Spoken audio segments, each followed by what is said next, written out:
ఆంధ్రప్రదేశ్ రాజకీయాలలో మరొకసారి కాపు సామాజిక వర్గ సమావేశం చర్చనీయాంశంగా మారింది.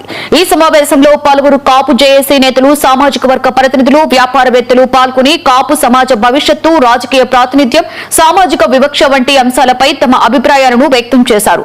సమావేశంలో జనసేన అధినేత ఉప ముఖ్యమంత్రి పవన్ కళ్యాణ్ కి మద్దతుగా పలువురు ప్రసంగించగా రానున్న స్థానిక సంస్థల ఎన్నికలలో జనసేనకు అండగా నిలవాలని పిలుపునిచ్చారు. అదే సమయంలో పవన్ కళ్యాణ్ ను భవిష్యత్తులో ముఖ్యమంత్రిగా చూడాలి అన్న ఆకాంక్షని కూడా పలువురు వక్తలు వ్యక్తం చేశారు. మరొక వైపు కుల రాజకీయాలు, సామాజిక ఐక్యత, రాజకీయ ప్రాతినిధ్యం వంటి అంశాలపైన చేసిన వ్యాఖ్యలు కూడా ఆసక్తికరంగా మారాయి.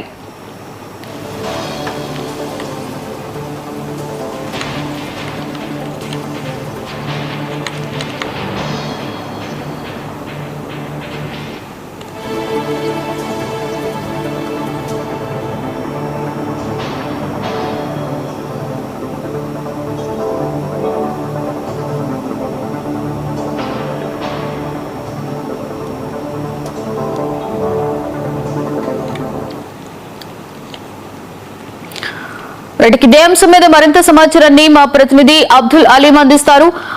అబ్దుల్, కాపు సామాజిక వర్గమందరూ కూడా ఈ రోజు సమావేశం ఏర్పడి పలు అంశాల మీద కీలకంగా చర్చించుకున్నట్లుగా తెలుస్తోంది. అబ్దుల్, ఓవరాల్ డీటెయిల్స్ ఏంటి?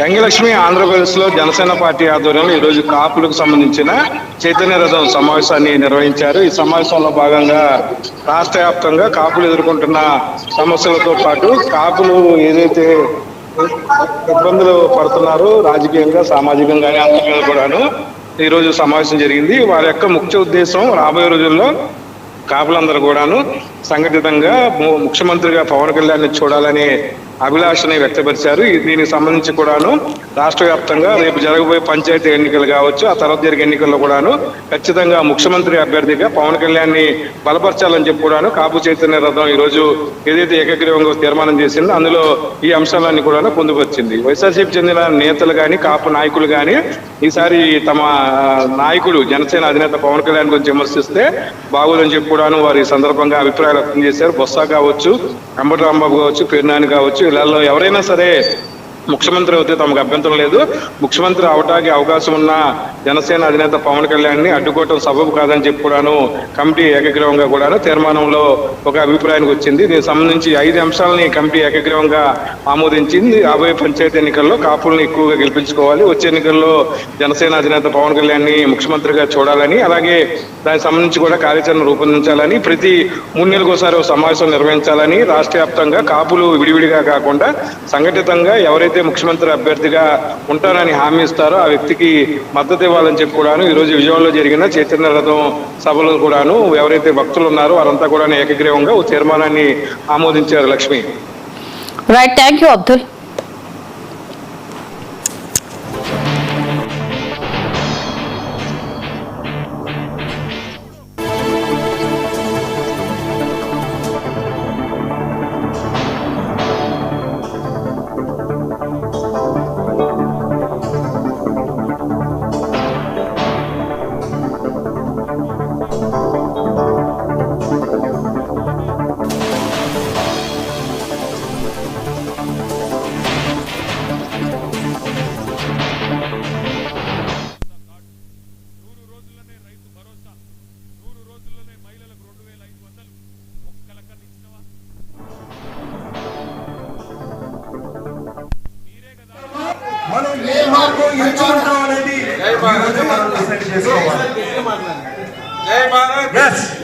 మనకి గెలిపే ముఖ్యం.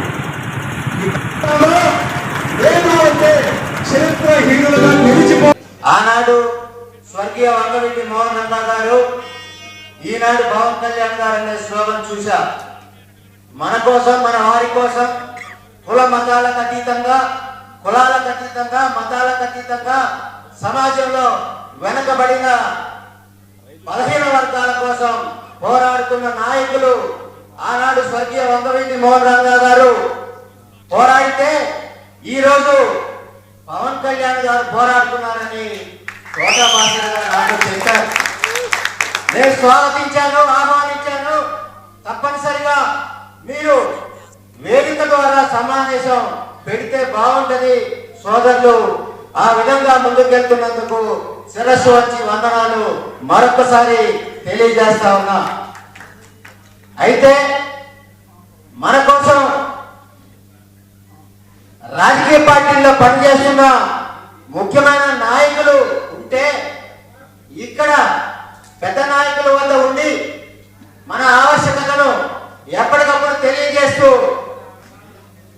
ఇది పార్టీ వైపుగా కాదు, సమాజంలో మన కోసం పనిచేస్తున్న సంఘ నాయకుల ద్వారా కూడా మనం కొంత మన కుటుంబాలకి సమాచారం చెప్పుకోవాల్సిన అవసరం ఉందని మరొకసారి సోదరులు అక్షర సత్యం గారు, నల్లంశీని గారు దీన్ని మరొకసారి వినిపించడం జరిగింది.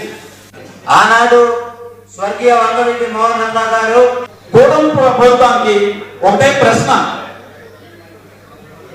మాకు చేస్తానన్న అన్ని చేయాలి అండ్ ఇంకొకటి పవన్ కళ్యాణ్ గారిని ముఖ్యమంత్రి అభ్యర్థిగా ప్రకటించాలి. ఇది తీర్మానం కాదు, డిమాండ్ చేయాల్సిందే. కూటమి ప్రభుత్వం పవన్ కళ్యాణ్ గారిని ముఖ్యమంత్రి అభ్యర్థి చేయాల్సిందే. మీరు చాలా ఏళ్ళు ఉన్నారు, దశాబ్దాలుగా కాపులు మీకు మద్దతు ఇస్తూనే ఉన్నారు. ఈ ఒక్కసారి మా ఊరికి ఇవ్వాలి. 29లో కాదు, మధ్యలో అయినా ఇవ్వచ్చు, మీరు అనుకుంటే. కూటమి ప్రభుత్వానికి ఒకటే ప్రశ్న, ఏ పార్టీకి సంబంధించిన వాళ్ళైనా ఒక 100 సంవత్సరాలు ముందు ఆలోచనతో రాజకీయాన్ని వాళ్ళ వశపరుచుకొని వాళ్ళ చేతుల్లో పెట్టుకొని అందరిని కూడా కీలు బొమ్మలాగా ఆడించే రోజుల్లో ఈరోజు మన కులానికి ఎన్నో సంవత్సరాల నుంచి రాజ్యాధికారం కావాలని ఎదురు చూసేటువంటి సందర్భంలో మనకు ఒక దిక్చూసిలాగా వచ్చినటువంటి వ్యక్తి మన పవన్ కళ్యాణ్ గారిని సభాముఖంగా తెలియపరుస్తారు. ఎందుకంటే మనాళ్ళు ఏ పార్టీలో ఉన్నా ఎమ్మెల్యేలుగా ఉన్నారు, ఎంపీలుగా ఉన్నారు, మంత్రులుగా ఉన్నారు. ఏ రోజైనా సరే కాపులో సీఎం అవ్వాలన్న ఆలోచన ఎవరికి ఏ రోజు కూడా ఈ రోజు వరకు కూడా లేనటువంటి సందర్భం. అలాంటిది మన పవన్ కళ్యాణ్ గారు జనసేన పార్టీ పెట్టి 10 సంవత్సరాల నుంచి ఆయన శక్తి అంతా ఆర్థికంగా అవ్వచ్చు ఈ 2 పార్టీల్ని ఎదుర్కొని ఒక పెద్ద స్థాయికి ఈ రోజు కూటమి ప్రభుత్వాన్ని స్థాపించే స్థాయికి రావడం అంటే దట్ ఈస్ పవన్ కళ్యాణ్.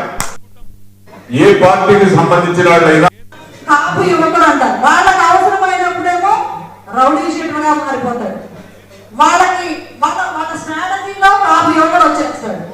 అంటే చెడుని పదే మన బుర్రల్లో నింపి సమాజంలో కాపు అనేవాళ్ళు సమాజానికి చాలా చీడపురుగులు అనేలాగా చూపించే ప్రయత్నం జరుగుతుంది. ఈ ప్రయత్నాన్ని మనం బ్రేక్ చేయకపోతే ఇన్ని దశాబ్దాల్లో జరిగిందే మళ్ళీ కంటిన్యూ అవుతుంది. సో అందుకనే వీళ్ళు కాపు చైతన్య రథం అని పెట్టారు. ప్రతి ఒక్కరు చైతన్యం అవ్వాలి, దీన్ని ఖండించాలి. ఎవరిని మనం సపోర్ట్ చేయాలి? నీతిగా ఉన్నారా, ధర్మంగా ఉన్నారా, 10 మంది కోసం ఆలోచిస్తున్నారా, సొంత సంపాదన ఖర్చు పెడుతున్నారా, తమ్ముడు తనవాడైనా ధర్మం మాట్లాడుతున్నాడా? ఇది అండర్లైన్ చేసుకోవాలి. మనం సపోర్ట్ చేసే నాయకుడు తమ్ముడు తనవాడైనా ధర్మం మాట్లాడే నాయకుడు, సొంత డబ్బు ఖర్చు పెట్టే నాయకుడు. దమ్ముల్లో ఒక్కళ్ళైనా పవన్ కళ్యాణ్ గారు మించి ఎవరైనా ఉన్నారని చూపించండి. కాపు యువకుడు అంటారు, వాళ్ళకి అవసరమైనప్పుడేమో రౌడీ షీటర్గా మారిపోతాడు. వాళ్ళకి